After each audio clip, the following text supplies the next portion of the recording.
तो हम देखते हैं एरिल सोकर उठता है और अब वो ड्रैगन फैंग के अंदर है, यानी कि उस गिल्ड का हिस्सा है। और वो उठकर यही सोच रहा है कि फाइनली मैं अपने मॉम के ओल्ड गिल्ड के अंदर हूँ। और वो बाहर को जाता है जहाँ पर राइनर और लीलिया बैठे हुए होते हैं। लीलिया उसे गुड मॉर्निंग बोलती है और वो कहता है सॉरी, वो मैं थोड़ा आज बेबी की तरह सोया, बहुत ही अच्छी नींद आई मुझे। और वो राइनर को देखकर सोचता है कि लगता है अभी तक मेरे से गुस्सा है कल की बात के लिए। और वहीं पर वो बताती है लीलिया उसे कि मेरे पास एक अनाउंसमेंट है, तो हम पे 3 मेंबर्स हो चुके हैं, तो हमें जितने नंबर चाहिए थे उतने नंबर हमें मिल चुके हैं। अब हम गिल्ड के कंपटीशन में एंटर कर सकते हैं और इस वीक के लिए मैंने एंट्री कर दिया है, तो इस वीक हम कंपटीशन में जाएंगे और अगर हमने वो प्राइज मनी जीत लिया तो हमारा गिल्ड काफी अच्छे से चलेगा, हमारे सारे कर्जे चुक जाएंगे। तो मैं फिर से तुम्हें एक बार रूल बता देती हूँ, हम 3 मेंबर्स होंगे और सामने वाली अपोनेंट टीम में 5 मेंबर होंगे और जो भी बचेगा एंड में वही जीतेगा। तो हमें बचना है, मतलब उन 5 को हमें हराना पड़ेगा चाहे कुछ भी हो जाए। राइनर बोलती है कि ये बहुत ही ज्यादा टफ फाइट हो सकती है, हमारे पास कोई चॉइस नहीं, हमें जीतना ही पड़ेगा। लिलिया बोलती है वैसे कोई बड़ी बात नहीं है, हम जीत जाएंगे, बस हमारा मैच ए रैंक के शॉर्ट्समैन के साथ ना हो। और वैसे भी ये बहुत ज्यादा रेयर होता है ए रैंक के शॉर्ट्समैन के साथ मैच होना, और हमारे गेम में हम 2 ऑलरेडी बी रैंक के शॉर्ट्समैन हैं, तो हम जहाँ तक है जीत ही जाएंगे। एरल पूछता है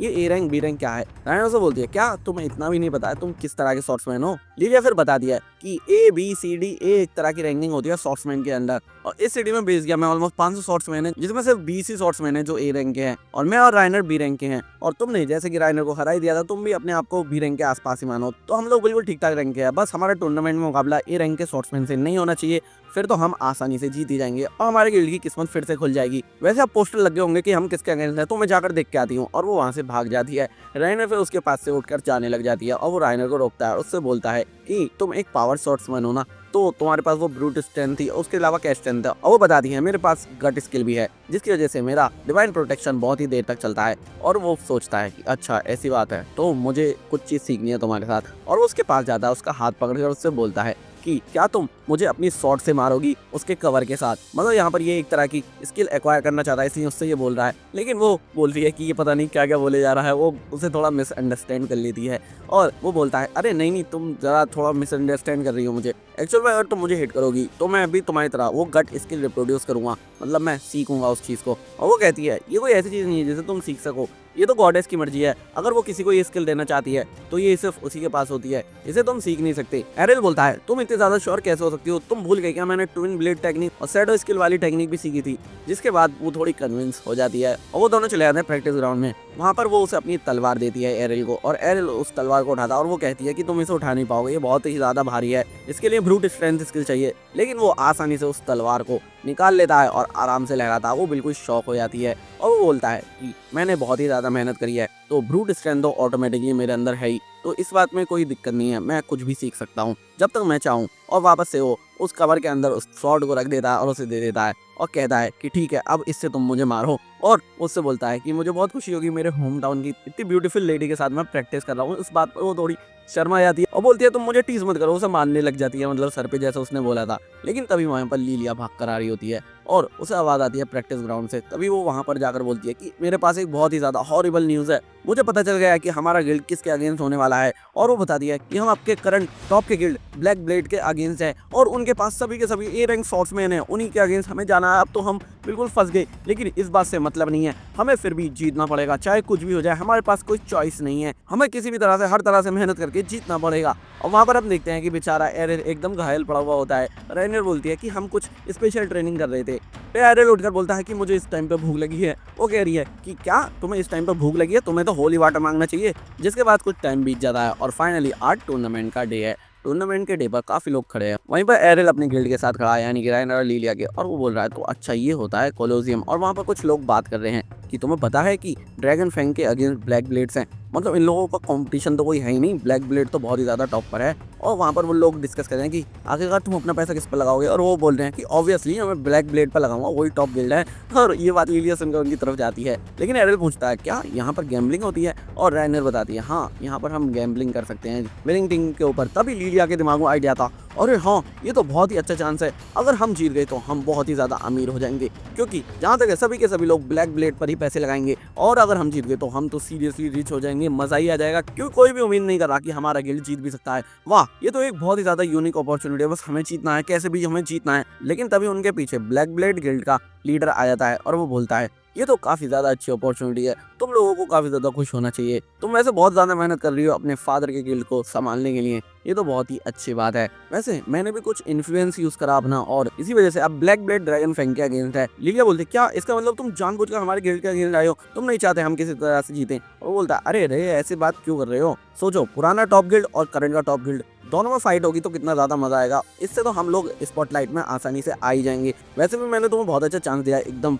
बढ़िया से रिच बनने का। अगर तुम हमारे ए रैंक स्वॉर्ड्समैन को हरा सकते हो तो वो पूरी तरह से उसकी मौकरी कर रहा होता है। एरल बोलता है कि वैसे इसका इरादा मुझे लगता तो नहीं कि हमें जीतना देना चाहता है। राइनर बोलती है ये टोटली हमें वाइप आउट करने की कोशिश करेगा। जिसके बाद फाइनली हम कोलोसियम के अंदर आते हैं और वहाँ पर बहुत ही सारी पब्लिक है और अब मैच होने वाला है Dragon Fang versus Black Blade. और ब्लैक ब्लेड में ऑब्वियसली ए रैंक स्वॉर्ड्समैन है और यहाँ पर अपना एरिल है जो कि मेरे हिसाब से काफी रहेगा। वैसे अभी कोई इस पर बिलीव नहीं करता क्योंकि ये बेचारा क्लासलेस है, लेकिन इसके पास बहुत ही ज्यादा यूनिक चीज है, वो है इसकी ट्रेनिंग, जो कि यहाँ पर कोई भी नहीं करता इतनी ज्यादा क्योंकि वो लोग क्लासेस पे डिपेंड रहते हैं। जिसके बाद पहला स्वॉर्ड्समैन ब्लैक ब्लेड से अनाउंस कराया जाता है जिसका नाम फेंसर गियो होता है और वो काफी ज्यादा कॉन्फिडेंट है कि वो पूरी ड्रैगन फैंग की टीम को आसानी से खत्म कर देगा। जिसके बाद दूसरी अनाउंसमेंट करी जाती है एरिल की और उसकी क्लास बोली जाती है क्लासलेस। और इसी बात पे सब लोग शॉक हो जाते हैं कि एक क्लासलेस ए रैंक स्वॉर्ड्समैन के अगेंस्ट ये तो किसी भी तरह से नहीं जीत सकता, ये तो पूरी तरह से वाइप आउट हो जाएगा। सब लोग उसकी तरफ बेकार नजरों से देख रहे हैं कि ये तो हारेगा ही।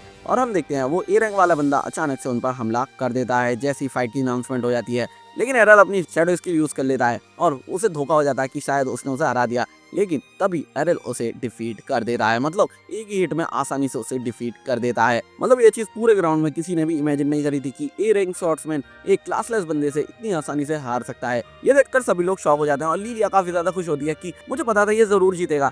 ऑडियंस में तो कुछ लोग बोल रहे हैं कि मैं बिलीव ही नहीं कर सकता ये लड़का एक क्लासलेस है, मुझे यकीन नहीं होता क्योंकि ये ए रैंक को इतनी आसानी से कैसे हरा सकता है। और वो ब्लैक ब्लेड का लीडर थोड़ा गुस्से से में है और वो ऑब्जर्व कर रहा है कि आखिरकार ये सब चल क्या रहा है, इसने हरा कैसे दिया ए रैंक के शॉर्ट्समैन को। तभी उसके साथ दूसरा ए रैंक का शॉर्ट्समैन कम्पीट करता है और वो उससे प्रॉपरली फाइट करता है, लेकिन वो उसे भी आसानी से अपनी ट्विन ब्लेड वाली टेक्निक से हरा देता है। और यही काफी शॉकिंग होता है कि अगला शॉर्ट्समैन भी ए रैंक का आ जाता है और उस पे वो अलग अलग स्किल यूज करके उससे भी बहुत ही आसानी से हरा देता है। पब्लिक बहुत ही ज्यादा शौक है और राइनर बोल रही है इसने 3 ए रैंक शॉर्ट्समैन को बिना मेहनत के आसानी से हरा दिया। लिलिया बोलती है ये तो अच्छी बात है ना, अब फाइनली हमारा गिल्ड बढ़िया होने वाला है, ये तो मजे आ जाएंगे। राइनर बोलती है लिलिया तुम सोच भी नहीं रही हो फाइट करनी है ना। और वो बोलती है नहीं नहीं ऐसी बात नहीं है, मुझे यकीन है ये जीतेगा, तो मैं इसके लिए चेयरअप कर रही हूँ, तुम भी चेयरअप करो। और वो दोनों चेयरअप करने लग जाते हैं उसके लिए। जिसके बाद उसे थोड़ी टक्कर देने वाला 4th ए रैंक शॉर्ट्समैन आता है जो कि एक शील्ड भी यूज करता है। इस बार वो थोड़ा टफ है, वो उसे आसानी से नहीं हरा पा रहा है। एरल सोच रहा है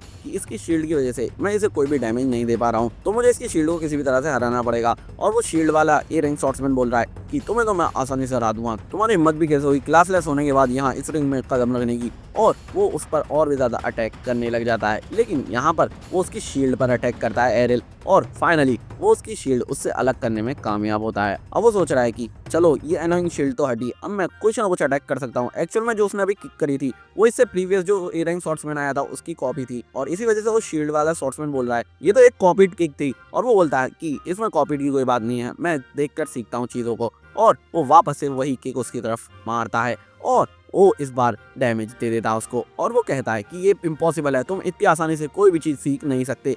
लेकिन वो बोलता है अच्छा ऐसी बात है तो चलो ठीक है। और वो उसकी शील्ड उठा ले रहा है और उसकी शील्ड से वो लड़ने लग जाता है। और यहाँ पर हम देखते हैं कि वो उसकी शील्ड से सेम उसके स्टाइल को कॉपी कर रहा है, जिसकी वजह से वो बिल्कुल शॉक है और वो फाइनली उसको भी हरा देता है। ऑडियंस में थोड़ी बातचीत होने लग जाती है कि आखिरकार ये क्या हो रहा है, ये गाय कितना ज्यादा स्ट्रांग है, ये सच में क्लासलेस भी है, ये जरूर झूठ बोल रहा है, हमें मैनेजमेंट को बताना पड़ेगा, इसे डिस्क्वालीफाई करो, ये क्लासलेस नहीं हो सकता। और जो मैनेजमेंट में से इसे होस्ट कर रही होती है सिस्टर, वो बोलती है कि ठीक है मैंने तुम सबकी बात सुन ली, अगर तुम लोग चाहते हो कि हमें चेक करा जाए कि ये वाकई में क्लासलेस है या नहीं तो ठीक है, हम इसकी क्लास की आईडी मांग सकते हैं। और वो उससे पूछते हैं क्या तुम्हें कोई प्रॉब्लम तो नहीं है। एरिल बोलता है हाँ मुझे कोई प्रॉब्लम नहीं है, तुम जो चाहे वो कर सकते हो। और वो उसे अपनी क्लास की आईडी देता है और वहाँ पर एक क्रिस्टल बॉल लाई जाती है जिससे सभी को पता चलेगा कि वो आईडी ओरिजिनल है या नहीं। और वो उस क्रिस्टल के सामने उस आईडी को लाती है और वो एकदम ग्लो करती है, जिससे ये साबित हो जाता है कि एरिल एक सर्टिफाइड क्लासलेस बंदा है, यानी कि इसके पास कोई भी क्लास नहीं है। और सभी लोग फिर सेटिस्फाई होते हैं कि ये कैसे हो सकता है, ये इतना ज्यादा स्ट्रॉन्ग कैसे है। यहाँ पर लोगों को पहली बार पता चल रहा है कि कोई बंदा जिसके पास क्लास भी नहीं है वो किसी क्लास वाले बंदे को इतनी आसानी से हरा सकता है। इसी वजह से वो लोग सभी सस्पिशियस हो रहे थे क्योंकि उन्हें बिलीव नहीं हो रहा था। और फाइनली 5वां ए रैंक का स्वॉर्ड्समैन भी आ जाता है वहाँ पर, और उसके पास एक कटाना होती है, यानी कि वो थोड़ी जापानीज स्वॉर्ड्समैन स्टाइल का बंदा होता है और वो काफी ज्यादा कॉन्फिडेंट लगता है। और यहाँ पर वो खतरा भाप लेता है एरिल। एरिल सोचता है कि अभी ये मेरे पास भी नहीं आया और इसने अपनी तलवार भी नहीं निकाली, पर मुझे डेंजर सेंस हो रहा है। और वो ए रैंक स्वॉर्ड्समैन बोलता है कि तुम पास नहीं आ रहे हो, तुम लगता है काफी ज्यादा शार्प हो, मुझे लगता है कि तुम्हारे लिए मुझे कुछ और प्लान बनाना पड़ेगा। लेकिन एरिल फिर पास में आने लग जाता है और वो उससे पूछता है तुम्हें मेरी स्ट्रेटेजी पता है, फिर भी तुम पास आ रहे हो। एरिल बोलता है हाँ, मुझे कुछ तो करना पड़ेगा, इस तरह से मैं खड़ा हुआ तो नहीं रह सकता, तो तुम्हारी अगर यही स्ट्रेटेजी है तो मैं तुम्हारे पास आना शुरू कर रहा हूँ। तुम चाहे कितनी भी फास्ट मुझे मारने की कोशिश करना, मैं कैसे ही ना कैसे डॉज कर ही लूंगा। और वो वेट करता है उसके पास आने का। जैसे ही एरिल उसकी रेंज में जाता है तो वो इंस्टेंटली अपनी कटाना से उस पर अटैक कर देता है, लेकिन एरिल उससे भी ज़्यादा फास्ट होता है और एरिल उसके पीछे आकर अपनी मदर की एक पियर्सिंग टेम्पेस्ट की टेक्निक से उस ए रैंक स्वॉर्डमैन को हरा देता है। और ये देखकर ऑडियंस एकदम शॉक हो जाती है और फाइनली अनाउंस होता है कि एरिल इस टूर्नामेंट का विनर है।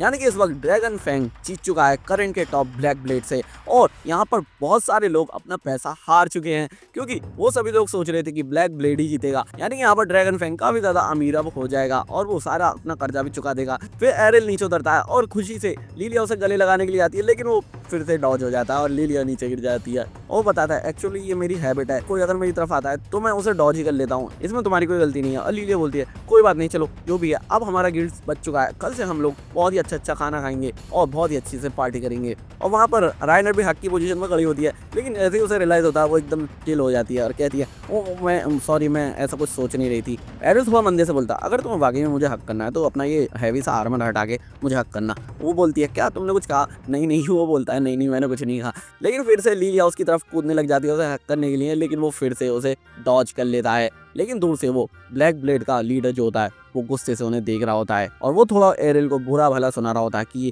क्लासलेस पीस ऑफ ट्रेश ये कैसे जीत सकता है, मुझे समझ नहीं आ रहा है, इसको तो मैं नहीं छोड़ूंगा, जब मौका मिलेगा मैं इससे बदला जरूर लूंगा। और इसी के साथ हमारा ये एपिसोड भी खत्म हो जाता है। दोस्तों अगर वीडियो पसंद आई हो तो वीडियो को लाइक कर दो, चैनल को सब्सक्राइब करके वीडियो को शेयर कर दो।